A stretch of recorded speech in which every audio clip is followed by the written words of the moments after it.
I prove you wrong. You're an asshole like him. White Just a people, white boy, I that's know, it, bro. I'm just a white boy. That's Yeah. all I am.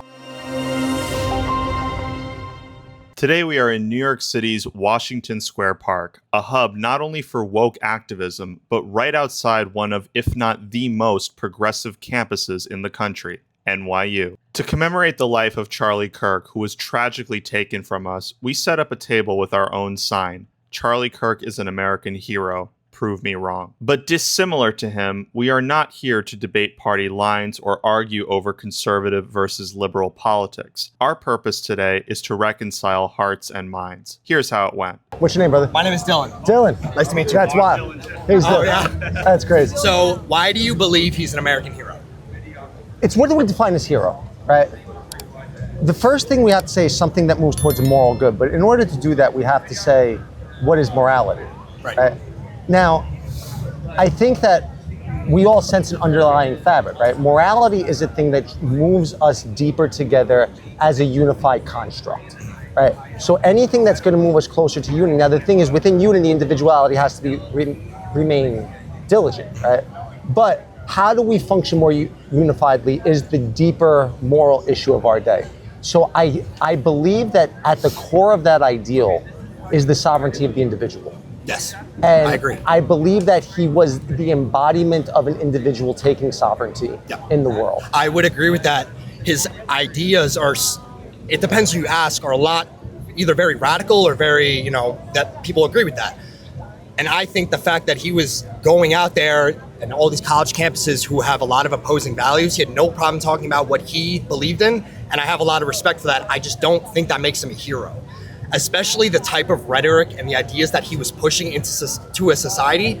You said earlier that society is rapidly changing at a pace that hasn't been seen in a very long time. I would agree with that with AI, politics, etc. I just think the type of rhetoric and the idea he was pushing would not progress as society. I don't believe in the traditional family household anymore.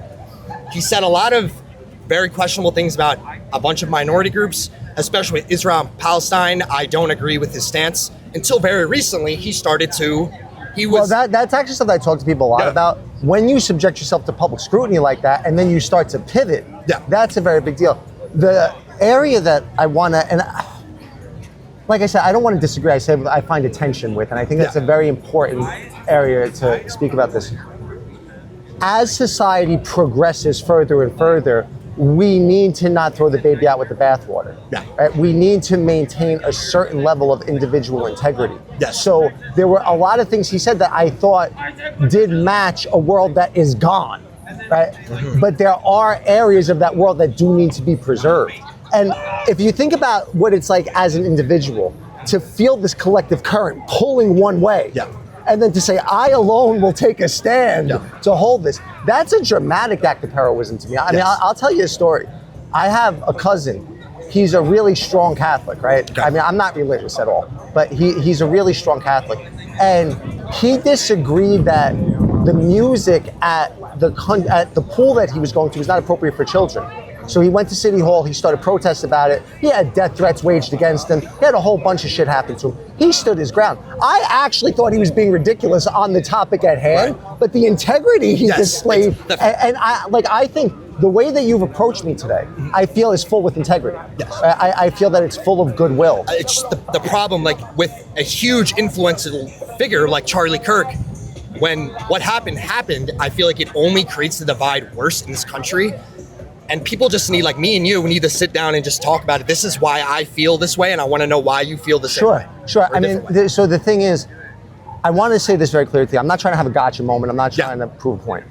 What I'm saying is that moving forward, I think we need to conceptualize him as a hero in order to accomplish what you're talking about. To realize how hard that is. Like, I'll share a little bit about myself with you. We were very big in the anti-mandate movement, right? They called it anti-vax. I thought that was propaganda. We were very big in the anti-mandate movement. I lost everything when I did that. I lost my job. Me and my fiance split up. I temporarily lost custody of my son. I mean, we were cast out of society. It was horrifying. I believe it. So the reason I say that is that I know the pain of standing for something when the world is moving against it. And I think if you imagine what it takes in every cell of your body to routinely do that, I mean, this is something a lot of people aren't aware of. He was warned to wear a bulletproof vest to campuses. So you're aware that your safety is in jeopardy for doing this. I don't give a shit what you believe in. Yes. The questionable things that he said, Yes. I've actually looked into them. Like he said, I believe in a colorblind world. Right? What he said, and whether we disagree with this or not, I thought it was a reasonable perspective. He said that he thought that DEI could cause people to not have faith in minority groups having jobs because of the fact that they were upping the need for the diversity quotas. Right. Now, that's a conversation in and of itself. Yeah. That is not a perspective that's filled with hatred, though. Right. That is a perspective that says, this is why we need to have a meritocracy. Debate me. Right. And then through that, these situations come to light. Right? I think that the act, I spoke to somebody about this the other day. I said, I believe that tone stands higher than facts and principle stands higher than tone. So when you're sitting there arguing facts, and you argue facts all the time, the tone that you're doing with it actually matters more than the facts that you're debating. But the principle that you're standing for matters more than the facts, and principle stands beyond the ability to even linguistically bring it into fruition. So when a man stands for the principle of, say, Christian ethics, right? Christian ethics are all men are created equal. Yes. Christian ethics are we embody an ethic of service. I feel that he felt, whether true or not, that the way the country was going was a threat to those ethics. Right? And I feel that his willingness to stand up for that was heroic. And again, the only area that I think we might find tension, and correct me if you think I'm wrong, yes, there were flaws and limitations in what he was doing. I think the ability to still do what he did in the presence of those flaws actually makes him a hero because of it, not in spite of it. Right? Because we have to answer to our inadequacies. Right? And the idea of saying, prove me wrong is a fundamental constitutional thing that people need today. And if I really believe this in my core, if we fail to conceptualize him as a hero from this point on, it will only stoke the division. To say a person's willingness to lay down their life for a belief in Christian ethics. Now, just so you know a little bit more about me, I consider myself a Jungian. I believe in a new epoch of consciousness where we become the archetype that we're seeking, not worship something. Right? Interesting. So I think that the flaw that we see in Christian ethics is this worshiping something outside you. But the ethics themselves, I think, is something everybody agrees on. And I think that a person saying, I feel this is being challenged. Yeah. I need to do something about this, to the level that he did it. I mean, an 18-year-old kid starting that organization instead of going to college. What if all of our 18-year-olds did that? What if we all had that fortitude? Right? I do believe in the Hegel quote, weak men create bad times, bad times create strong men create good times create weak men. I think he was arguing for the strength of the masculine principle. Now listen, some of the things that he said about women submit to their husbands. And I don't agree with that at all. No. I think that we need a conversation about that because there's a masculine feminine principle. I actually talk about this as a complicated thing. I talk about quadratic relationships where my inner female has to be born inside of your inner male if it's a opposite sex relationship. Okay. So we have to quadratically relate to each other. Right. The idea, the principle that I think, not that he was saying this, I know that he was saying things in a way that can be definitely construed as misogynistic. I actually found that what he was saying was this model for a household works. I provide for the family, I make the hard decisions, you get to be with the kids, I respect you, we work these things out together. If you don't like it, don't marry him. If you don't like it, argue it with him. I actually didn't see it to be misogynistic. I thought it was underdeveloped, but I also thought that idea of strong masculinity is something that we're greatly missing in today's culture. Right? And I thought that the limitations of the way that he presented it are a byproduct of the civilization we live in because that's why culture selected him through the unconscious process because we are living in a place. So the reason I'm saying this today and the reason we're doing this is can we see past our limitations? The reason that I stand behind this statement wholeheartedly is because I think that's a man that owned his limitations and demonstrated that if you prove him wrong, he would change. And I think that what he fundamentally stood for, I think it's underdeveloped, but what he fundamentally stood for was Christian ethics. And I think if we had more Christian ethics in society today, we would be in a better shape. The ancillary characteristics of where you get into fundamentalism and things like that, but the Christian ethics that we all agree on, I actually thought he did a great job of embodying. Right. And I thought that the areas that he was soft on, we have a culture to judge. Like, we're not children. Right? We have to have these conversations. And that's why I stand by that statement. So with the Christian ethics, you think it's better for society? That's where I disagree. So the founders of our Constitution and our nation believed in the freedom of speech. I don't necessarily think, maybe a lot of their principles were based off of maybe Christian ideals because that was predominantly a bigger religion back then. But I just think for how society is changing today, Christian ethics and Christian ideologies in our government will not advance our society at all. We have the freedom of speech in this country, or freedom of religion, excuse me. I just don't think we should base our government and our principles, that how we run our government, based off of a religion. No, I honestly, I agree with you. So let me be clear about what I said. Yeah. I'm a student of Jungian psychology. Okay. Right. In Jungian psychology, we say there's a Christian archetype. Right. Okay. And this moves me to tears, right? I'm not being fake about this. The idea of voluntarily carrying the weight of the world on your shoulders is something that we all need to do. I think in our modern world, we need to advance that archetype. I think that we need to include the best of the sciences, and we need to include the best of the intellect, and we need to move beyond these paradigms of worship, and we do need to have a separation of church and state along those lines. 100%. I thoroughly agree with that. But the fundamental core of all men and women are created equal. All are creatures of the divine. Okay. All need to be respected. And the idea of the universe is created through speech. Right. Those are things that I think we have a fundamental obligation to stand behind. So I don't think that I disagree. What I'm saying is that I don't think that what I'm saying now is something that Charlie Kirk was saying. I think that what he was doing actually served to advance the conversation that I'm trying to have. And in the Jungian sense, that is the manifestation of the hero archetype, right? So that's why I mean, like I said, I don't think that we need to move into some sort of Christian paradigm, but I do think that a conversation between Christians and Muslims and Jews and atheists is, and how we see the crossover in ethics, because we all seem to agree on these ethics. Yes. Right? And I think that he embodied those ethics from his limited perspective, and I think that he owned his limitations in his discourse. And I think that if that doesn't match the definition of heroism, we're in a lot of trouble, because it's what we're all called to be doing right now. Because what you said before about the government, the government is failing us. Yes, I would agree. Point blank, period. And if we as a citizenry don't advance our own consciousness, we're fucked. Yeah. Period. How are we supposed to do that in this dynamic without people like him?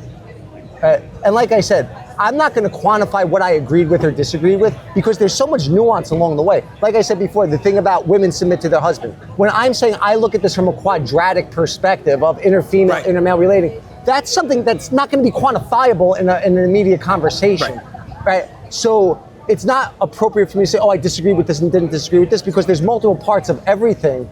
If we're trying to get along, if we're actually trying to advance the conversation, that we have to acknowledge. So again, I really believe if we don't accept this premise here, after he was assassinated, where do we go as a civilization? What do we do? How do we willfully carry the cross of humanity? Okay. Yeah. Just with the United States, free speech, everyone can say whatever they want. There's going to be a lot of people that are against with a lot of the things you have to say, like Dean, for example, on TikTok. And then you have Charlie Kirk. So what I think is beautiful and amazing about our nation is that they can say whatever they want and hypothetically should not be prosecuted for it.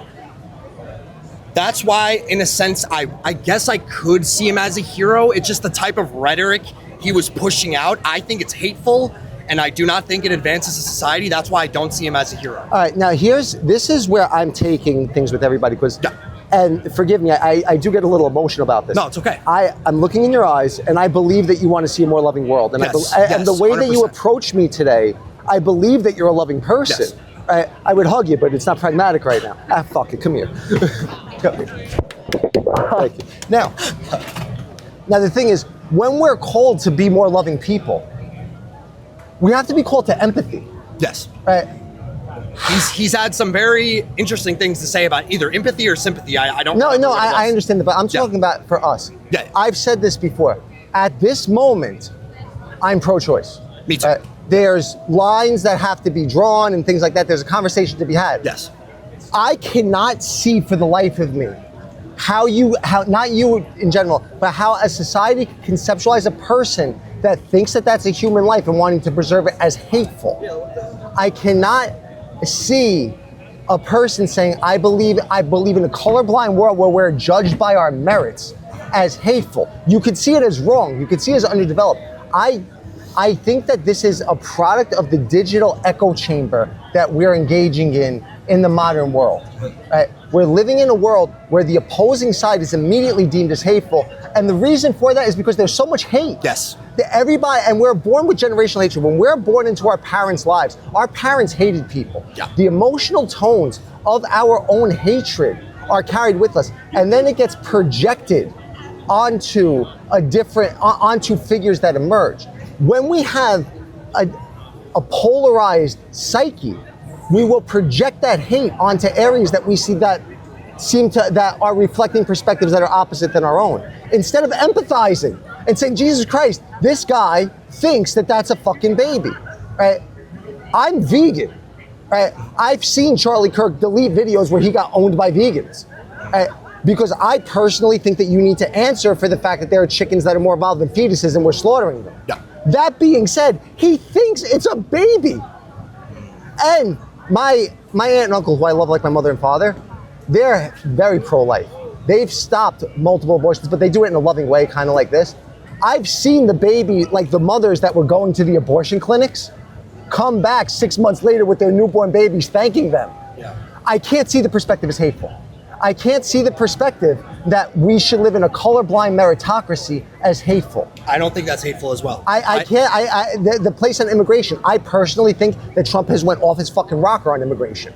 I personally think that we needed to have a less extreme version of that. Yes. I can't see the idea that we need to preserve borders as hateful. Maybe wrong, maybe insensitive, but hateful?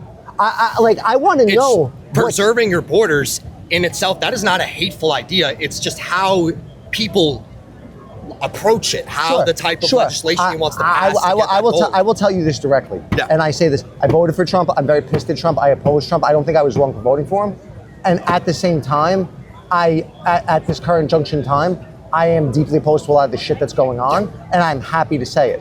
That being said, there is a distinction between insensitivity and hatred. Yes. Because and this is why I think if we continue to look at each other as hateful, instead of just when people come up to me, I assume their intelligence and I assume their goodwill.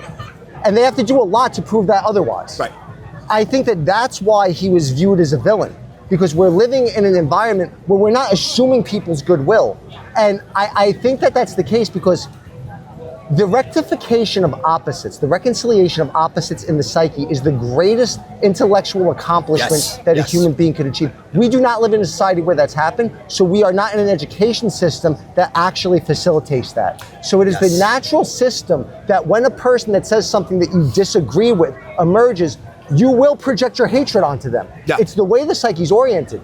And that's why we need to raise up a person that says, given my limitations, given the fact that I might be wrong, I am willing to stand behind the ethics of universal sovereignty and the universe is created through speech. Right. That is the model of heroism in our polarized world. Okay. Because we have to allow people those limitations. So, I mean, again, this isn't a sign that says everything he said is right. Right. This isn't a sign that says, let me be the new Charlie Kirk. Right. This is a sign that says, what do we do after we have collectively faced this turning point? Okay. Yeah. All right. Are we good? Yeah. All right, brother, hug me. I love you. I love you. Thank you so much, my brother. Thank you. It's nice talking to you. Anybody else? I don't want to debate something that is not really needing to be debated. I don't think American hero, the word American hero should be reserved for military, for the fire department of 9/11. Like, Charlie Kirk didn't save anybody. Like, I wouldn't say Charlie Kirk is the next Captain America. I would have put Charlie Kirk with a blue ribbon. There's a lot of people that die that don't get labeled American heroes. Like, somebody that was so controversial that just wanted to, like, gaslight, debate. You know, like, Charlie, all he ever did was state some crazy claim and then back it up 10 minutes later, but like the entire time he never actually spoke facts. He just said like, oh, I would rather be if I walk onto an airplane and the pilot's black, like what, you know, but he went to Harvard, he probably got like a 50% flight thing. Like Charlie put his own racial biases off on everybody else. He used a lot of straw man arguments. He used like the way that he argued was such a narcissistic, abusive, manipulative tactic. He was not an American hero. He's only an American hero to the American idiots.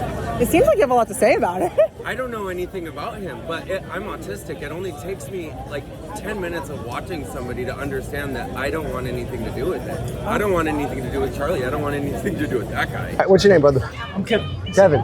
Anthony, pleasure to meet you. Everybody calls me Cheese. I'm not here to argue about this. What I'm here to do is, let me ask you something. All right. I'm born and raised in Corona, Queens, New York, right? Born and mother raised. Ain't seen another place in my life. 35 years old, worked my whole life here. Parents, immigrants, I'm a first generation. They were janitors, they were cleaners, they were gold gilders on frames, workers at factories. You know, that's where I come from, right? Yeah. So, tell me why any ICE can come up to me and say, yo, you're not American, bro. Let's go. You don't look American to me. Yeah, I think that's bullshit. That's bull. I think it's bullshit. Well, you know that boy was on that side. He would have been supporting that. You know that, right? You know he would have been supporting that. Yeah. No, but is that an American hero? Is he my American? I'm American. Is that my hero? That's not my hero because that motherfucker not standing with me. It had nothing to do with you. But what I'm saying is, you ain't never getting stopped by ICE. Never. Motherfucker, you could wear a Mexican flag around your neck. You ain't getting stopped by ICE. I don't know anything about. I ain't never been to any place for long, anywhere in South America or Central America for longer than maybe 2 months. Why? Sure. Why should someone that looks like me? No, I'm not arguing with you. No. I'm going to say, tell me what's happened, because I think that people do need to know what's happening with ICE right now. So, have you been confronted and asked for papers? Oh no, thankfully no. But people that I know are in danger every day. Do you know where Corona Queens is? No, I'm very aware of where Corona Queens is. This is the. I said this before. I am very pissed off about what's going on with ICE right now. I'm trying to be as honest as I can with everybody.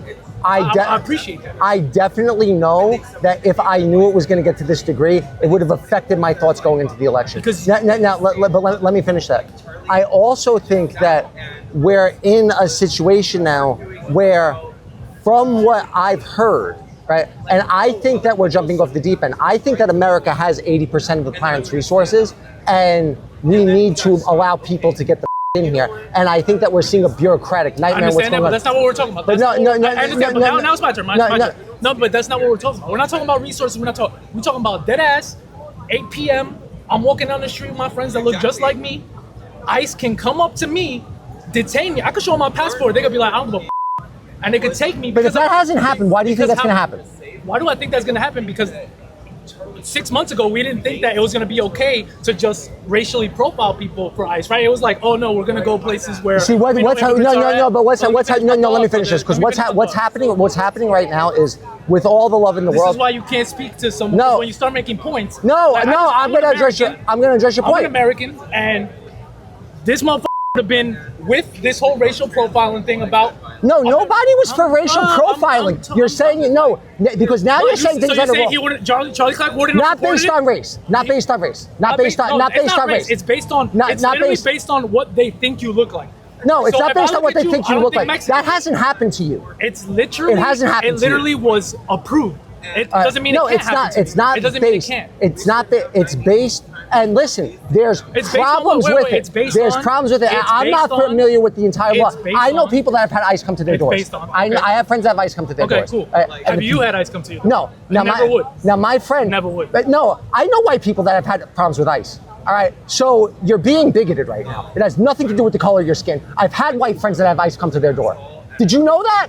Because that's your whole argument. Because you're coming up to me in a polarized way. Yeah, because white people have been confronted. Wait, but are they stopping white people on the street? That's my argument. It's not about coming to the home. Are they stopping white people on the street? Tell me one time someone was stopped for being black. I'm asking you. One time somebody was stopped for being black. I'm asking you. Because you're polarizing me right now. Has anybody I don't want to be polarized. stopped you for being white? No, it's not about being polarized. It's you're when have you seen who someone has had ideals which are against people like me who literally are 100% and I American. told you. I'm born and raised here, bro. You know what I'm saying? Like there's nothing else. But literally, I can now be stopped. So you want to play? So listen, I can now be stopped. So here's the situation. Nothing changed. No, for you. no. Let me You say can't this. be stopped. Let me say this. No, I know white people that have had to go to It's immigration. not about that. Now let me say this. It's not about, of no, course. let me say this. Of course, Let me white say, people let are me say immigrants. this. But that's the kind What of you immigrants y'all want- want no, in this what- no, country. no, let me- Y'all want white immigrants in this country. Y'all don't want people of color. I want people of You color. want Dude, I don't Germans give to a come shit. here. You want the Polish immigrants to come here. You want the good kind of immigrants. You don't want these That's kind of not immigrants, true. bro. So That's not true. I'm an American. This motherfucker is not an American hero, bro. I think that you're an American. I also think that you're looking for, which is fine. No, but just to clarify, don't say you think I'm an American, motherfucker. I am No, an American. You know. Yeah, why are you getting contentious about that? know I'm an conceding your American. point. Because someone questions you about it, you don't even second think it. But me, All right. I actually have to protect my identity as an American now because of my All right, color. so let me bro. ask you a question. I have to protect. So I let me- have to prove to you that All right, I'm American. I have you're- to prove to ICE that I'm American. Nobody ever gonna ask you that. Shit. But I know white people. I know white people. White boy. I That's know. it, I'm bro. just a white boy. That's Yeah. all I am. I'm nothing more than a white boy. Yeah. All right, that's a problem. Get the off my table. I'm nothing more than a white boy. Get out of here. Yeah, no, I'm bro. nothing more than a white boy. You're not. I wish you the best. All right, No, good. appreciate you. Good. I appreciate you. Thank you for coming. All right. I'm just a white boy. So I'm nothing more to you than a white person. At this table because you woke up today and you were white and you're like, I can go out and do that. You know that's crazy, Dude, right? you could go out and do that too. Nah, You just sat down at the table. thing is, I don't want Did I say anything to you about the color of your skin? Bro, the whole thing, this whole thing, you gotta understand. What you gotta understand is that when you put some shit like that up, you immediately are putting a divide. You immediately are talking about skin color, about religion, about I'm talking sexual about it. orientation. I never looked at you and said you're just from Corona. I never looked at you and said you're just the color of your skin. You looked at me and said I'm just a white boy. In context of In context of what we're saying. So you refuse to see me as a person. You refuse to see me as a soul. Wow, this And is how you're I calling would me talk the to ICE. racist. You know that? That's how I would talk to ICE when they stop me for being a But you haven't been stopped. You haven't been stopped. So we're talking about having, it's about. No, you're creating drama where there doesn't have to be. No, I'm just, will you take back the statement that I'm just a white boy? Will you see me as a soul? Will you see me as a soul? Do you see me as a soul? Do you see me transcendent of my race? Because I see you transcendent of your Do I race. see you as a person? Yeah, bro. But when we're talking about Okay, the so context will of you take? immigration- Will you understand when you say to me, "You're just a white boy"? context of No. immigration. So just so you know something about me. Stop. Stop. Being a white Stop. man like you are, a white boy, in the immigration context, like you shouldn't even have a piece in this conversation, honestly. No, because you don't want to hear what anybody else has to say. What do you like? It's like me wanting to talk about. I don't know what you like, bro. Like whack hats and bad ties. Like I don't want to talk about that. I don't have a place there because I got style and I'm fresh. You have no place talking about immigration because, like I said, in that context, you are just a white. You know what I'm saying? You're not an immigrant. You don't have family that is immigrants, from what I know. You know what I'm saying? And you have the number one thing is ICE will never stop you, bro. That's it. ICE will never stop you. ICE will. And ICE hasn't stopped you. But ICE will, but they could. The chances But of they me getting could. stopped versus you. Let's. If we keeping it real, who do you think would get stopped by ICE between me and him? Everybody point to the person that would get stopped by ICE between me and him. So that's why I'm saying. Like, No, but nobody. But what I'm saying to you is, in order for us to move into a world where we don't have these problems anymore, we have to walk through this passageway. I don't see you as my enemy. I see us all as one. No, I see. Let me talk. I see us all as one human family. I just said something. Do you understand? No, do you understand something? You've been sitting there screaming for like a while. I'm sitting here and I just wanted to say one thing. I see us as a human family. And I think that the idea that we are being divided by skin color is repugnant. And the fact that I have to say that is something, but the But fact, you say it from that side but of the table in the white skin. the fact that I have to It's easy say to that say. now, the fact that I have to say that in our world today is a waste of time, because the overwhelming majority of people agree that we are human beings and agree that we are of one spiritual ethos. Now, the idea that a person Like I gotta run. I signed no NDAs and no releases. No. And I will take Just legal stay. action. I will take legal action. You can't use any of this. Later. All right,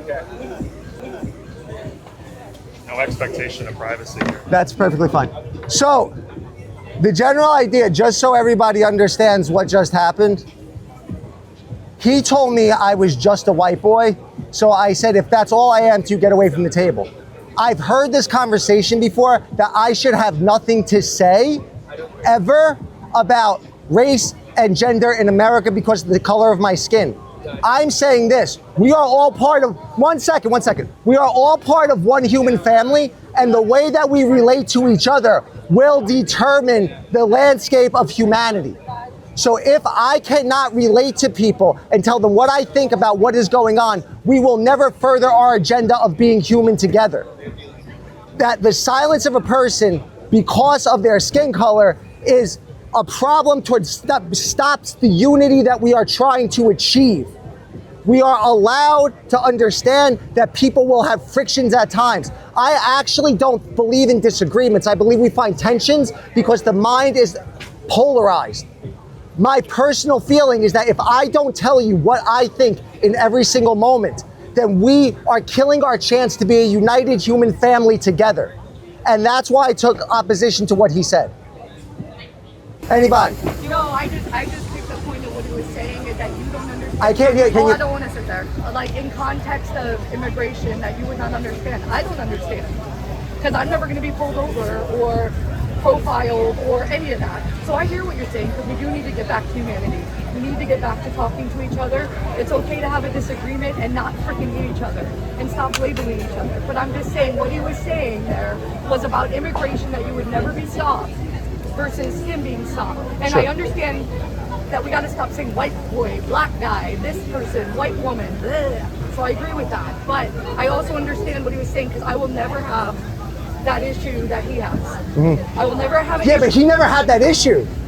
But we don't know that. I will never No, he have said he didn't. I'm married to a black man, and he's gotten pulled over before because of the color of his skin. Sure, And sure. he has never gotten a ticket. He has never smoked fucking weed. That is the profile that a black man is told that what they do. So we are profiled. Sure. Whether we like it or not. No, I mean, there's a difference between my personal perspectives and what's going on here today. My personal perspectives is we have to deal with the unconscious racial biases that are still left in our world.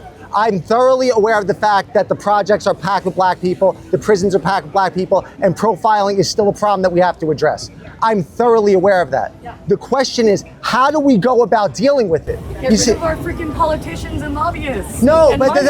our politicians and lobbyists, I know, you know our that. politicians and lobbyists have failed us. Absolutely. Right. So if we don't So we all take need this, to come together. if we don't take this cross upon ourselves to deal with this now, we're going to be laid victim to a digitocracy within the next 5 years. That's why I say that moving forward, we need to set aside the things we disagree about and conceptualize acts of free speech as heroic in this country, because the politicians are not going to save us. Nobody wants racial profiling. Yes. I feel weird saying I'm appalled by it because it feels like a virtue signaling trick that goes without saying that I'm appalled by it.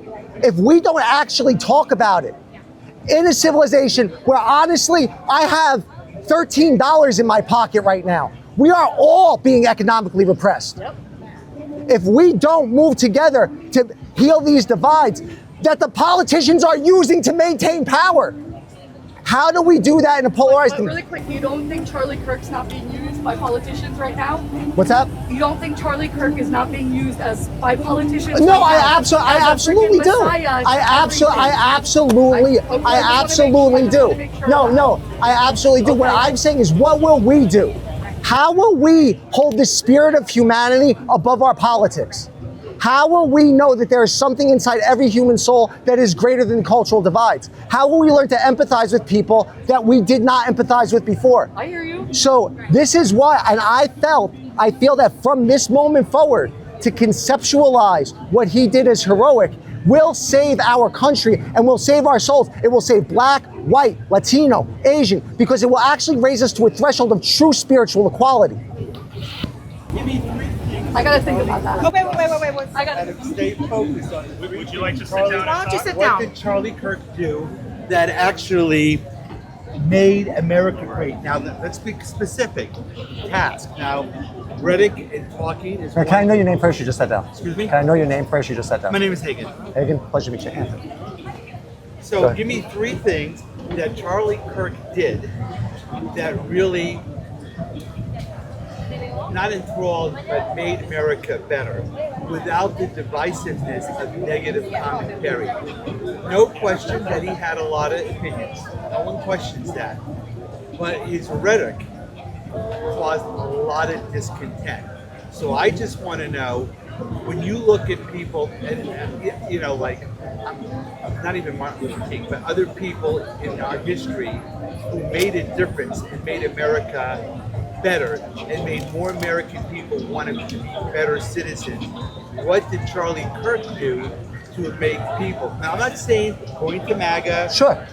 So that's number one. Question number one. So what did he actually do? I said this earlier. I would just got you. No. I'm happy to reiterate it.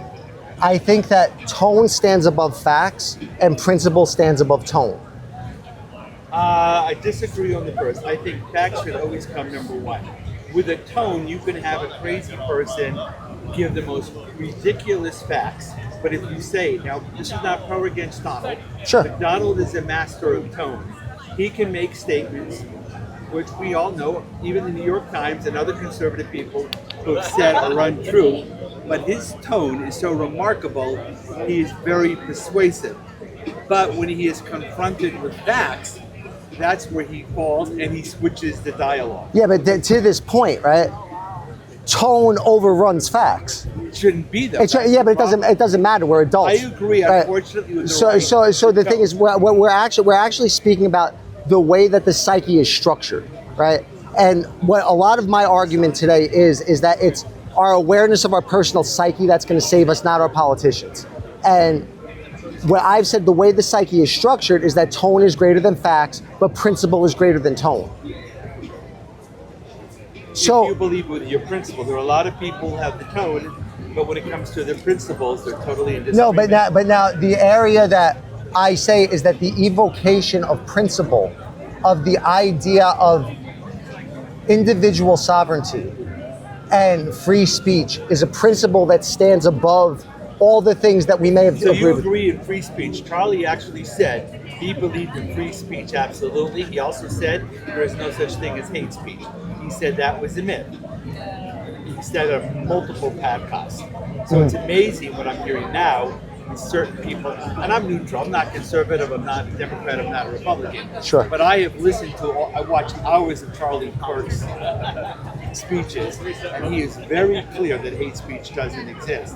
So my question is, when you have all these people saying Charlie Kirk, great American and stuff like that, and he was against hate speech, when there are so many YouTube videos of him saying hate speech doesn't exist, you have negative speech, you have speech that's not positive. He said hate speech is just a term made up, but he said all speech. Well, let me ask you this question. So, to your first question, Yeah. I believe that willingly carrying the weight of humanity on your shoulders is the active definition of a hero. I believe that in our polarized environment, a person with limitations like he had, being willing to subject himself to the light of public discourse and carry the burdens that come with that is an act that I would like to see everybody do. Now, Millions. I give him credit. Yeah, but you have to realize when he first started doing that, he wasn't even recording his speeches when he would go to college campuses. So the fact that people can make money off doing something they believe in America is a good thing. So but now the next point that I'm going to get to, and this is to what you were saying about thinking he's hateful and things like that. I naturally start off every conversation assuming the goodwill and intelligence of the person I'm talking to. Right? That's my natural presupposition. So I extend that to you when you bring these things to me. I also extended that to Charlie Kirk. I also extend that to people on the left when I hear them talk. Right? So if we have that natural position that we extend the idea of goodwill and intelligence to those people that we're listening to, I believe that then his speech is no longer characterized as hateful. I never thought his debates were ever hateful. I always viewed Charlie Kirk having an opinion. And when he was doing the debates, and I spent hours watching the Oxford, the Cambridge, even the ones that he did with Parker. And I think he had a little admiration for Parker because I've seen like 5 debates he had with Parker, and he always enjoyed those debates. So I give him credit. When he debated someone, he came from his point of view. So I credit him for that. And he did allow the other person during those debates were great. But when he makes statements like the Civil Rights Act was one of the worst decisions in American history. Sure. And I listened to his reasons. And when people come back, he said, the Civil Rights Act, number one purpose was making sure black people have the right to vote. Mm-hmm. He came back and said that was not a smart idea. Now, my question to you, that's on his podcast. He said, giving the black vote to black people was not a smart idea. Explain to me as an American Sure. why that would not be, and that's his words, not mine. No, now, you'd have to pull that up for me. I've heard him say that he believes in a colorblind society. I've heard him say that desegregation was good.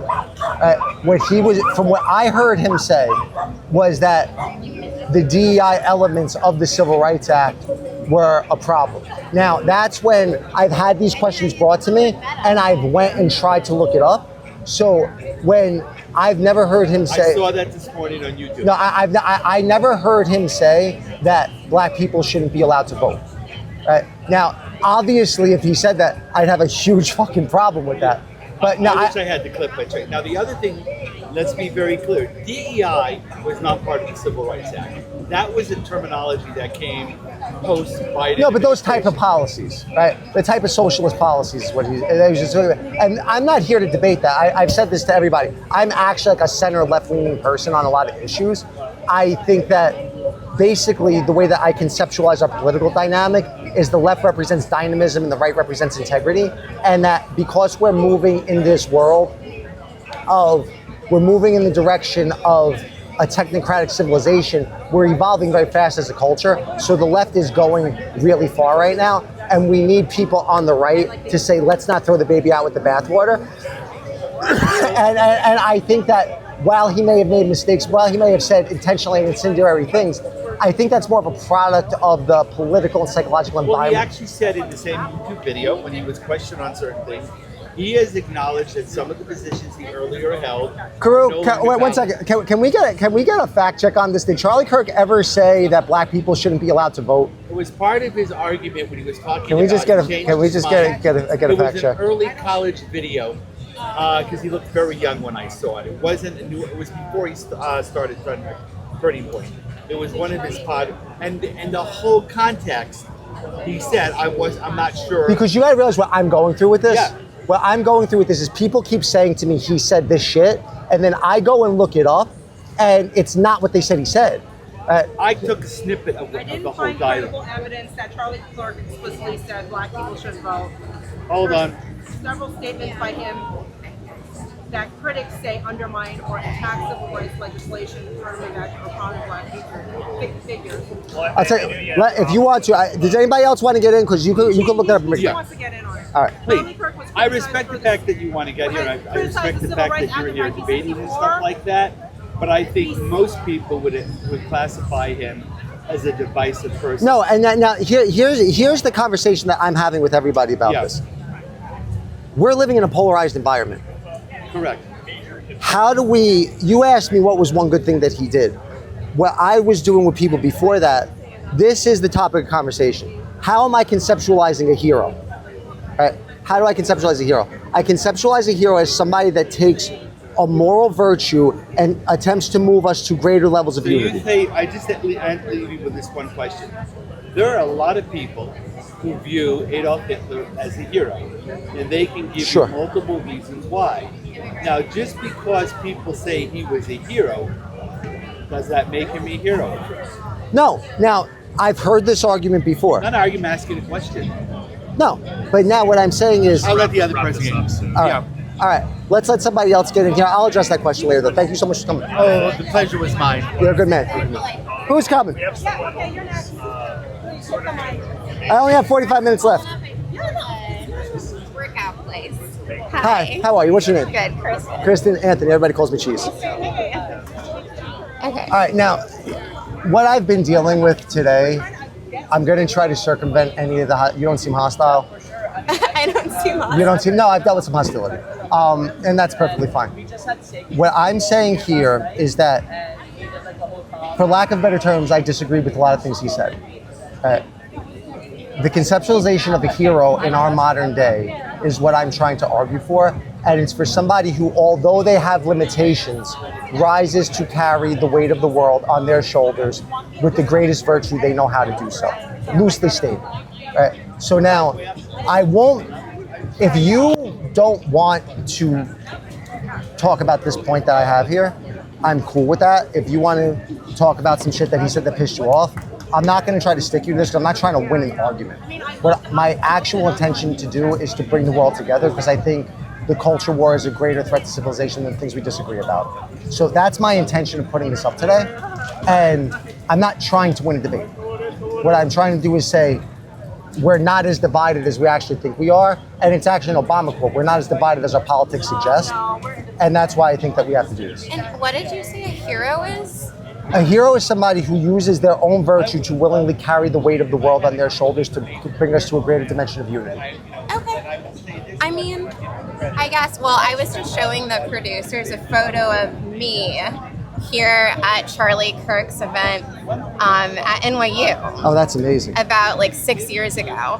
So, I mean, I met him here at NYU, and it is surreal to have seen him get shot in the neck. Wow. But I don't know. I think even under your definition of a hero, of somebody who does everything that they can to further the virtues that they hold, I don't think that Charlie Kirk did that necessarily. In that he sought to be a thought leader, he didn't pursue a serious education that would have enabled him to be in a lot more, well, just a more effective human being participating in the actual debates that are happening amongst scholars and people who study like a lot of the issues that he commented on very casually and flippantly, and I guess very ignorantly in a lot of cases. He didn't pursue a serious education. He wasn't a serious student. He discouraged people from furthering their own education. So I would say that in that he sought to make the world a better place by bridging the divides, he didn't necessarily pursue that at the highest levels that he could have. So although it's very sad that obviously he got shot so horribly in front of people the way that he did, I don't know that I would call him an American hero. I think that that's a bit of a stretch. All right, so thank you. An education takes multiple forms. When I look at, I think we all have an obligation to become heroes in our own lives. And again, I said this from the beginning, with the limitations that are upon us. I think from what I've witnessed, I have an undergraduate degree, but I've witnessed what I think are the institutions failing us. I think that kids are strapped with student debt. I find people when they get out of college, they have to take jobs that they don't necessarily want, that they actually don't even love. I feel that the institutions have served to kind of steal the soul of very vulnerable, well-meaning and passionate people as they prepare them to move into our debt servitude. So I think that the perspective that college is a scam is a perspective that needs to be had in our civilization. And that's speaking as a person with a college degree. I'm glad that I went to college. I studied philosophy in college. I defend that degree, but I see people going to school now for things. The only thing they're going to use it for is to get a job, to make the world a more debt-enriched place.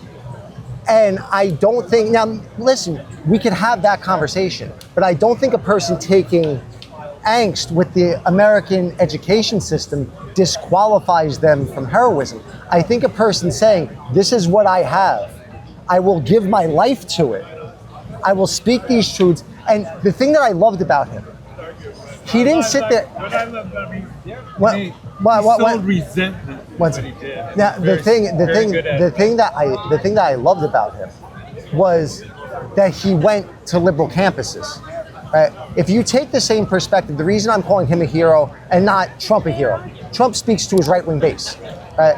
When you see Mitch McConnell, you see all these guys, they go speak to their right-wing base. This guy walked into the fire pit in order to further conversation.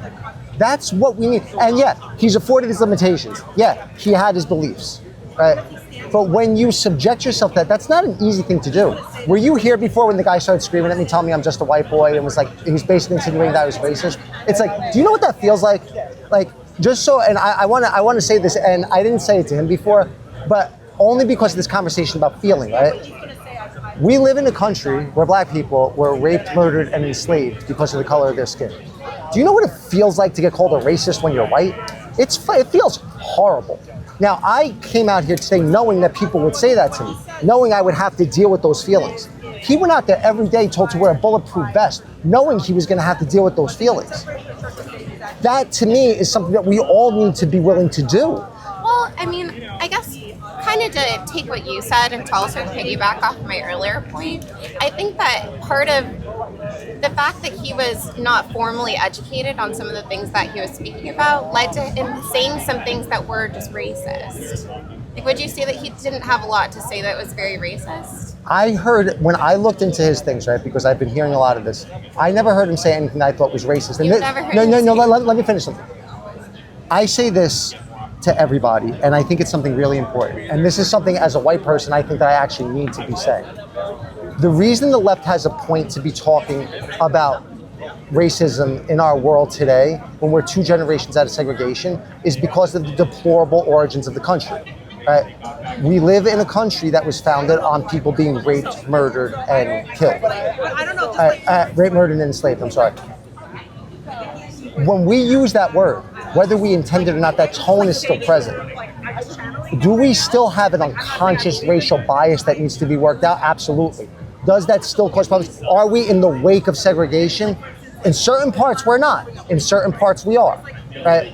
And we need to acknowledge the progress that we've made, the dramatic progress we've made, and also understand where we need to heal our own psyches relative to these issues.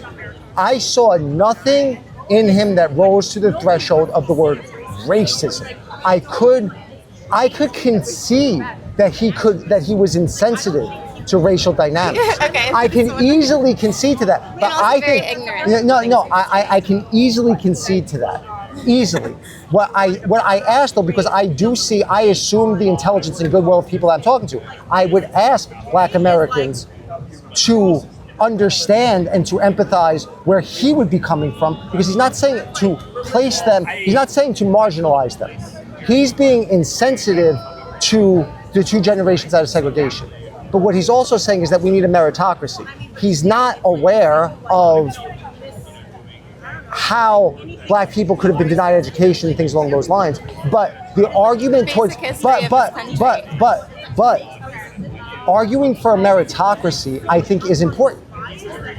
And the most incendiary thing that he was accused of saying, I actually looked it up, when he said, I wouldn't trust a Black lesbian pilot.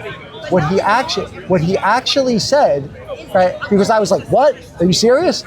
What he actually said was, because of the diversity mandates that are coming up nowadays, people are going to be more skeptical of minority pilots because they're going to wonder if they got an easier, I'm paraphrasing, if they got an easier time to meet a diversity threshold when they have life or death jobs in their hands. Again, I'm paraphrasing. That's what he actually said, though. Now, that's something that could easily spark controversy saying, and at the same time, it's a conversation that has to be had because we have to live together. And that's why I think that, yeah, I could easily see him being called insensitive, but I also don't think that minorities need to be treated with kid gloves. I think that where I have a lot of Black friends. Well, but like, without even getting into the substantive, merit of any of those arguments, or like what you just articulated was Justice Thomas's argument against affirmative action, even though he himself is an African American person who went to all the Ivy Leagues, is now on the Supreme Court, but that was his argument as well. Without even getting into the substantive meat of the issues, I just think that to call somebody a hero who didn't really seem to make a serious attempt to be a serious scholar on these issues before putting themselves out as a huge mouthpiece and thought leader, it's just why I don't think that he merits the title of a hero. But the issue, I think there's something, I've said this before, right? Facts are beneath tone, and tone is beneath principle, right? So facts are what you're discussing.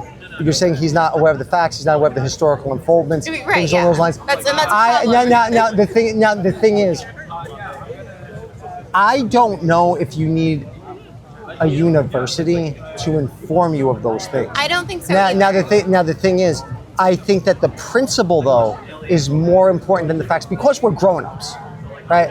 Because I think that we can have an open discourse about things, and we live in a world today where, at least it's my experience, especially in New York, that everybody wants racial equality. So when we live in that world, if somebody gets offended, because race is one of the most incendiary issues, if you speak about it, it's going to get offensive. Wait, but can I just, even before Sure. you're going back into like the substantive argument there? No, I you're agree saying with because you. he's uneducated, because he didn't have a university degree, he can't be a hero? And I agree with you that it shouldn't be discredited, but education can come in different forms. It can come in the form of life experience, but I don't necessarily think that he was even absorbing the life experience. Okay, so now to that point, and what I said before, you're saying he was ignorant to the issues. I started this off before, and I don't know if you were here when I started off. I said, I acknowledge he was limited, I acknowledge he was polarized. But heroism is acting in the face of your limitations.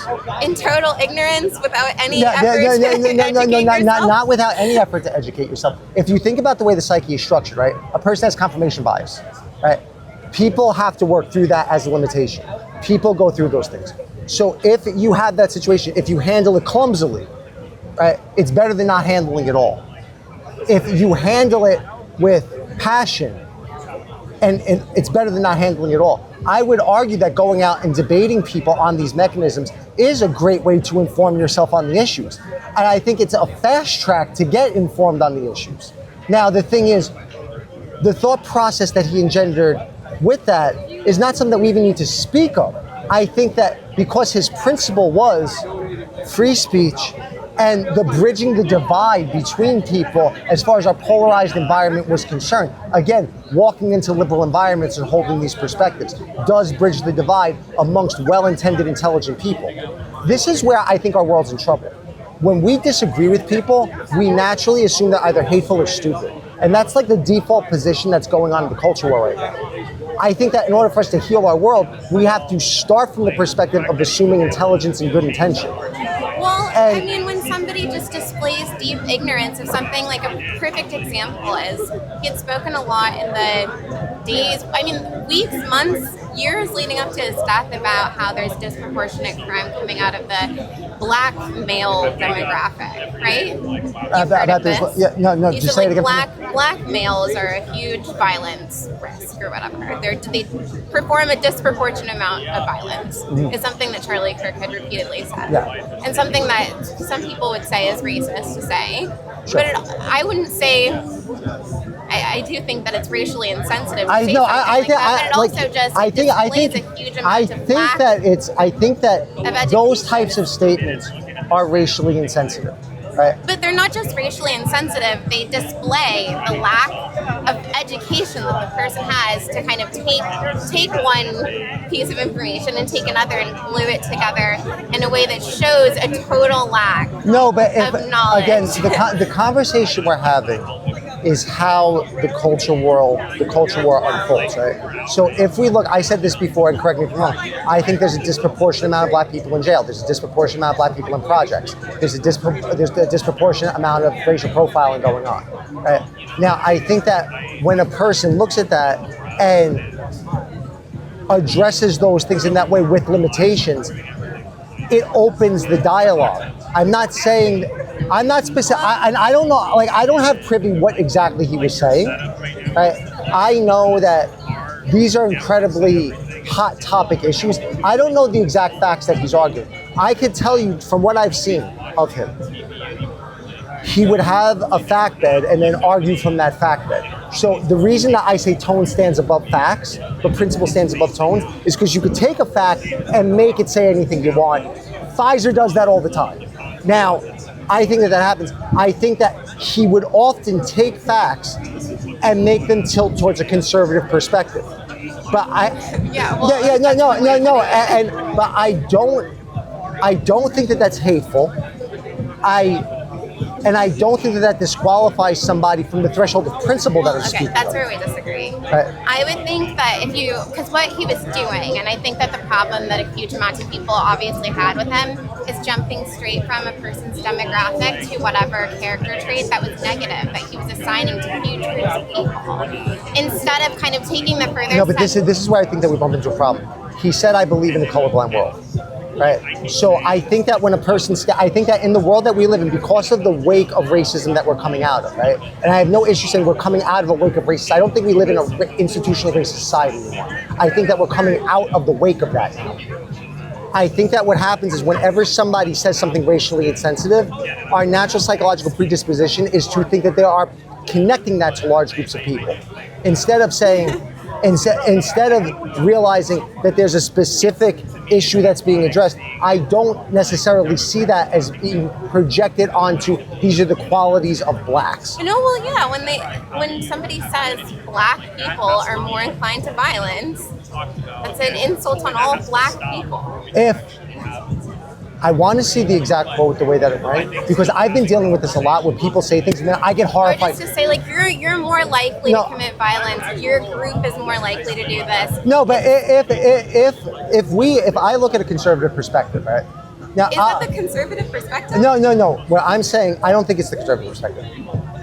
If I'm sitting in an environment, I personally am not going to jump to say something like that because of the backlash that you're going to get, because I don't think that that is the best way to go about having a conversation. But when we're trying to deal with the things that I think are major issues, right, where we still see racial problems, where we still see racial inequality in the projects, the prisons, and the profiling. And then that's going to have a statistical basis, right? And bringing up those statistics as facts, I don't think is an act of racism. I think that subjecting them to people that'll disagree is the way that we actually come to understand what's going on. Yeah, but what I'm saying is that Charlie Kirk made no serious attempt to do that. What I'm saying is that part is extremely important. I agree with you. I agree with you that it could be a hand grenade. I also have not said that I'm not surprised that he met the fate that he had. I said our culture created a vacuum for that type of figure to emerge. I think that he was carrying a lit hand grenade in his hand when he did those things. Right?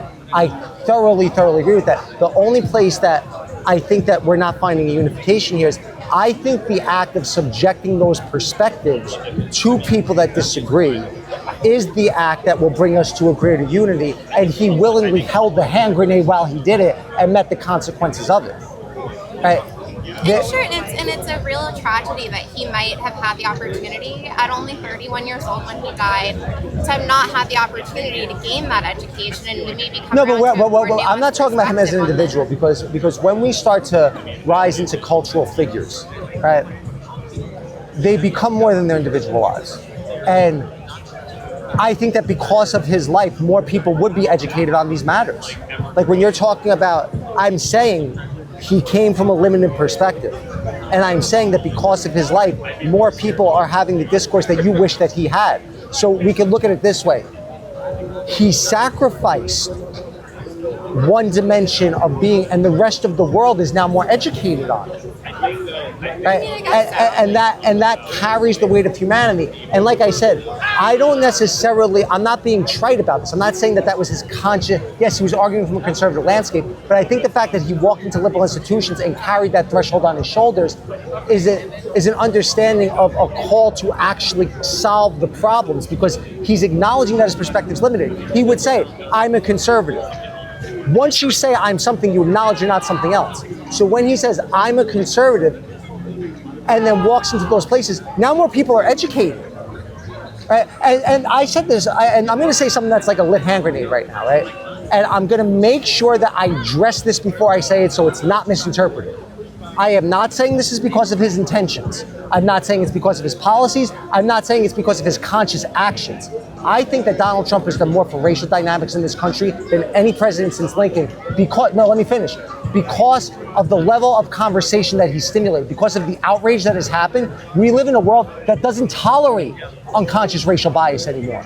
We don't tolerate those things because people have reacted so vigilantly to what they saw coming from Trump that we live in a more racially harmonized society. And after Trump leaves office and the Democrats get control and the ICE shit gets rolled back, right, we're going to live in a world that's more racially unified because of the fact that we have walked through This fucking motherfucker wrong. because we Absolutely, you're wrong and he's wrong. Well, like, Really? I think When he that support a Zionist state that commits we can only agree genocide, that violence is a terrible you are tragedy. fuck him. I'm not Okay. trying to speak on the victim of it right now. Absolutely, you're wrong. We can I see. prove you're wrong. Okay. You're an asshole like him. Why do you want him? No.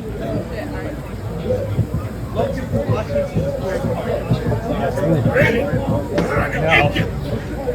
You get away from me. A tiger, get away from me. No. Get away. Tiger, get away. Get away. Anyone want to take the mic? As we all know, on Wednesday, ABC suspended Jimmy Kimmel. Okay. You heard the comment. I actually don't know about this. Okay. Educate us. Okay, so what happened is Jimmy Kimmel did not mention Charlie Kirk's name in his clip. He made a statement that the right was using the guy who killed Charlie Kirk for their own agenda. Didn't say anything negative about Charlie Kirk in any way, shape, or form. The head of the FCC threatened ABC that they would revoke their license if they didn't take Jimmy Kimmel off the air. What has happened in the last 5 days, 2 to 3 million people have canceled the Disney subscription. Even Ted Cruz, one of the most conservative people around, came out and said you cannot attack free speech. Charlie Kirk was adamant he never censor free speech. And yet, the federal government, and Donald Trump even said it on Air Force One, that they're now going after the networks and going to revoke their licenses because they're not happy with the content they're sharing. That is the one thing that Charlie Kirk was adamantly against. Sure. And yet right now, you have the right using his death to censor the media. No, and that's why I think that we had to have this event, right? Because I can't. We got 3 more years left to Trump, right? If he doesn't get we got 3 more years left. Actually, we don't. If you know anything about medicine and you look at the stuff, the thing on his hand, if you look what's on his hand, compared to what happened with Queen Elizabeth, that's a sign of chemotherapy. You know, everyone's talking, you see it, he has the makeup on where the intravenous. So you think it's less than 3 years? I think he has cancer. No, I mean this is something I've discussed with people. I think in like, he actually has cancer. No, but let me say this. This is something that I talk to people a lot to kind of calm down our cultural tensions. If you study Jungian psychology, Trump is the manifestation of the trickster archetype, and it's the threshold that society has to cross through before we move into an age of salvation, right? So I don't think as we move into the AI age that we were going to get here without some level of turmoil and tumultuousness. I don't think it's possible. I think that we're in the middle of it now and we need to come together. I have a personal beef with Jimmy Kimmel because he did a hit piece on a very good friend of mine. Who's that? What? Her. So Why did you? because we were very opposed to the vaccine mandates in the city, and he specifically targeted her. We had a very big following in New York, and he specifically targeted her on his show. So I have a personal beef with him. I don't think that he should be censored, though. I thoroughly agree with you. I've said this repeatedly. I think that Donald Trump was an inevitable conclusion of what was going to happen in America. The Trump derangement syndrome that I see in the population is a manifestation of the fact that we don't take ownership of our own psychic debris. That being said, we can come together, get through these times, and move into a more unified world. Right? So yeah, I mean, I'll tell you, it terrifies me more than anything. Everything we're talking. You ever see the Terminator? The what? You ever see the Terminator? Yeah. I think we're at the point right now in another 10 years from now. Yeah. I think AI will totally be in charge. No, I mean, and this is the real reason that I'm having this conversation right now is because I agree with you, and I think that what Charlie Kirk stood for was the igniting of the human soul, even if his perspectives were off. He wanted the human soul ignited, and I think that we need our human souls ignited so that AI doesn't take over. I like taking over more and more. No, and this is. I don't want to say where you and I disagree, but this is where I have a deep need to talk to people.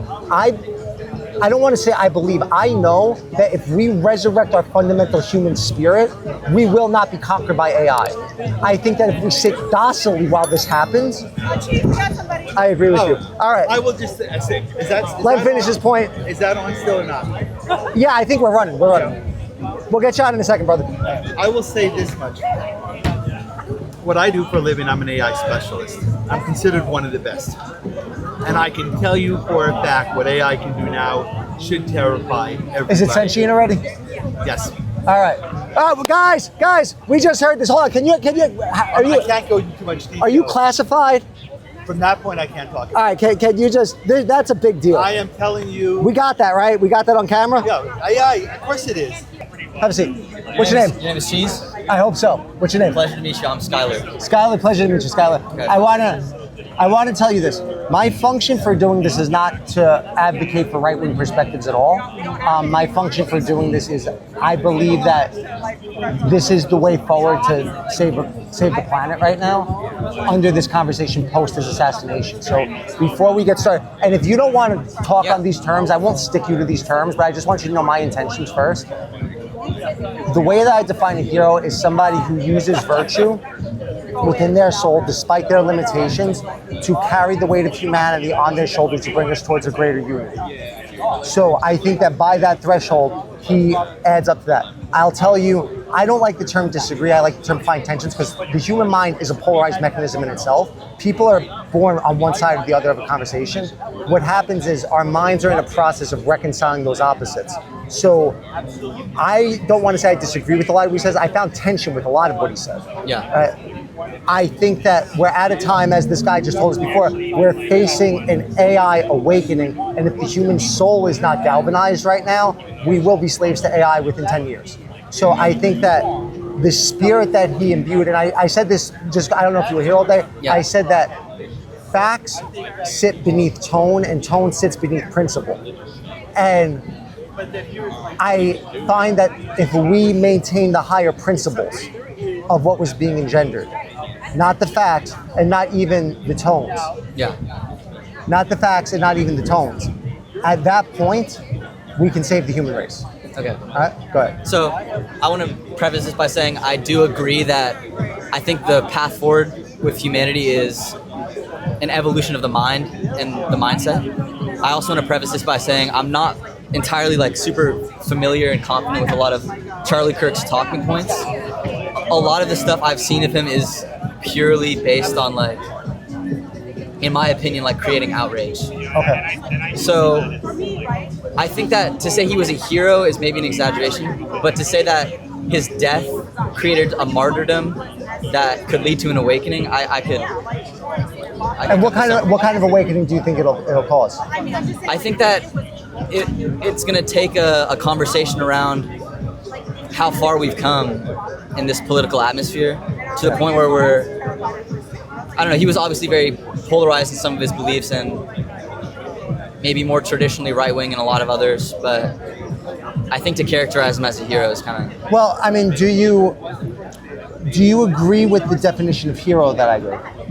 A hero is someone that... Can you say it again? Through their own virtue, or even better, through their own integrity, right? Because if you think about integrity, it's this thing about standing firm, right?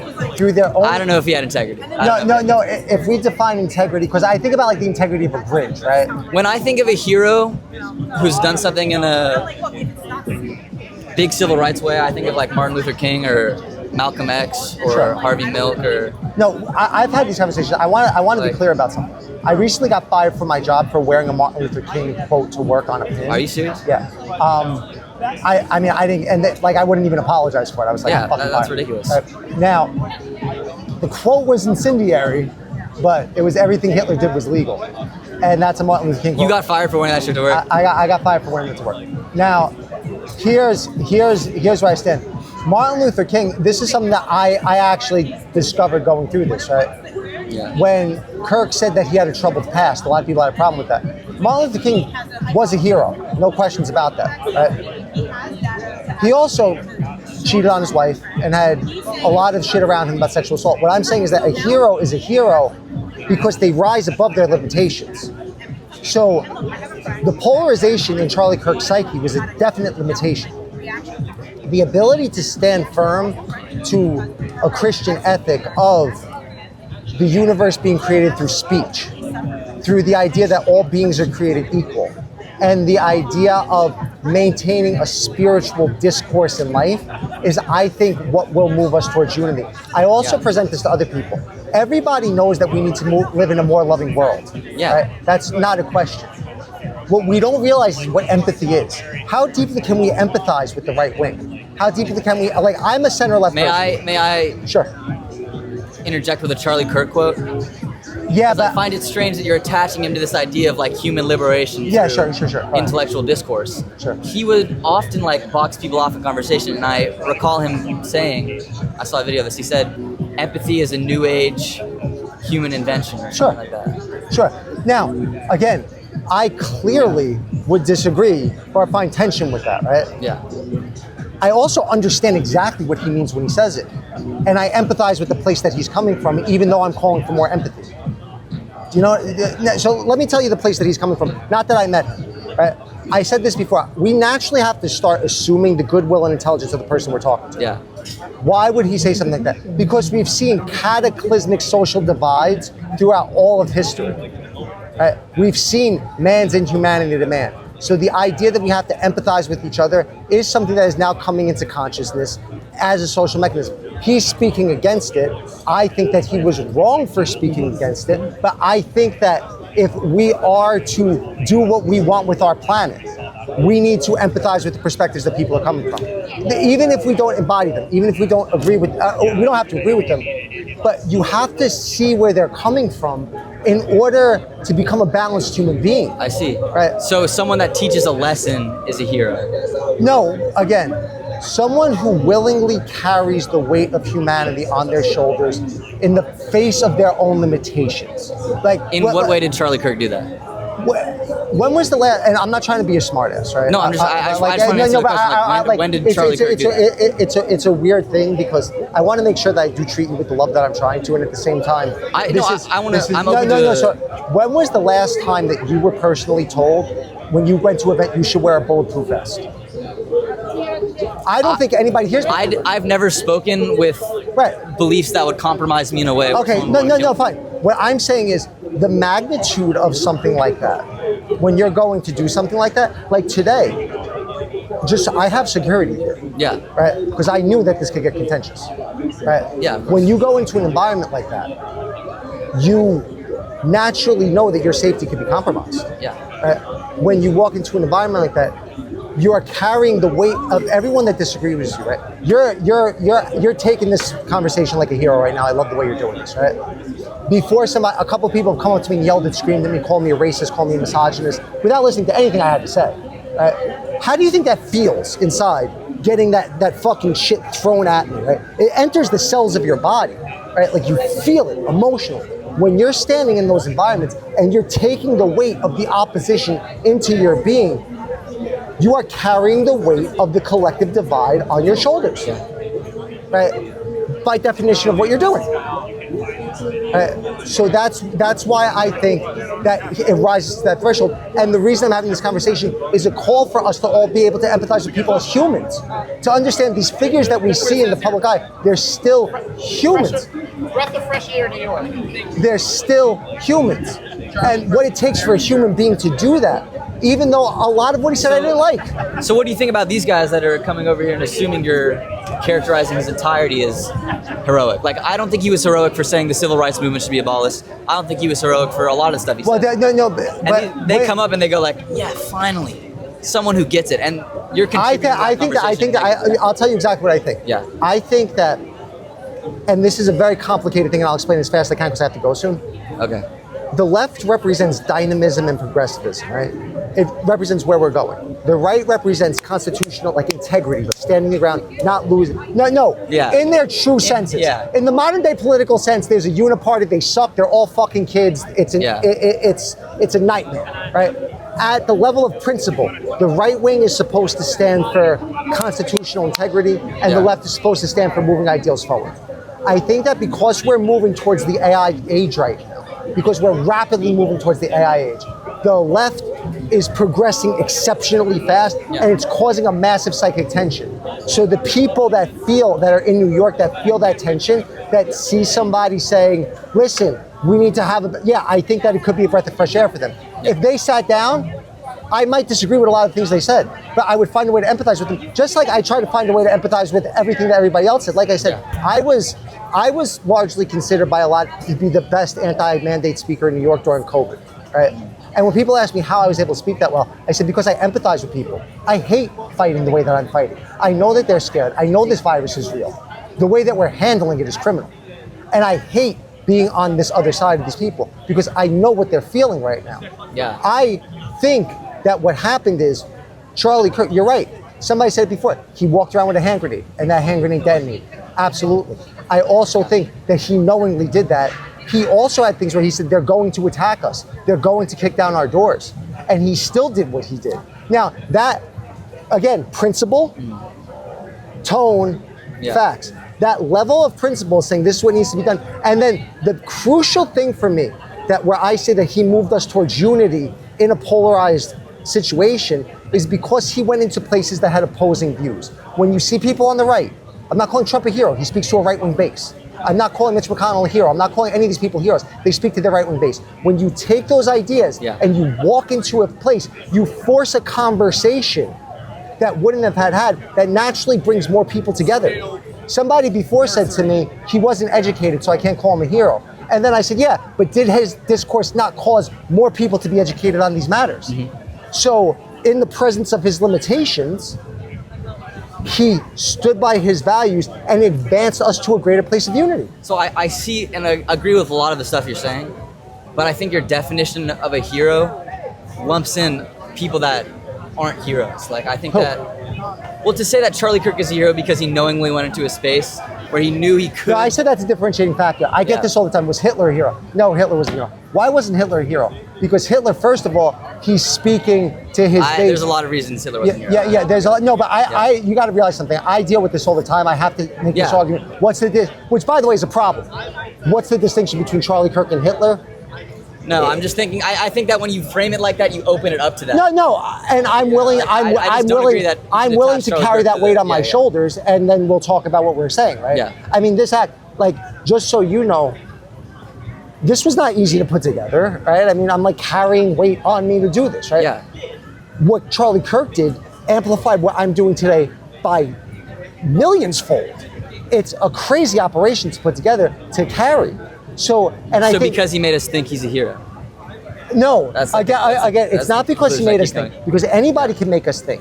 Now, because he stood for principle. All right, I have to go. All right, it's cool. So this is I got 5 minutes left. Because he took his principle, stood with his principle, and opened it up in a way to help reconcile the opposites in civilization. That is, by definition, what we need today. And I think giving the platform. So by giving the platform for the discussion, the deeper thing is by carrying the weight of the polarization that he knew that he would face to maintain a spiritual ethic as we move towards an AI civilization. I think that's the spirit we all need to. He was heroic in his humanity and his. Yeah, heroic in his desire to catalyze spiritual discourse as we move towards an AI agenda, right? And carry the weight of the polarization, because it's not an easy weight to carry.